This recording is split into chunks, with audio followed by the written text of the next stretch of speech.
жалит красная ромашка.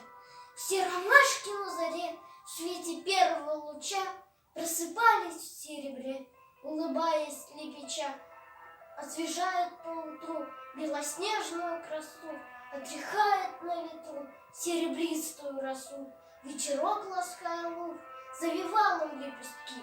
Что такое? Видят вдруг чудо-белые цветки. Плачет младшая сестра. Словно нет вокруг весны, и как отблески костры. Лепестки ее красные, все ромашки как одна. Чистота и белизна — это издали видна. Отчего же она красна? И ромашки вперебой ей пунцовые говорят: «Эй, сестричка, что с тобой? Где взяла ты свой наряд?» Отвечает им сестра: «Чей наряд пунцово-алый?» Ночью дети за бугра по врагам солдат стрелял. Против дюжины храбрец, как он бился, не пойму, но пронзил врага свинец.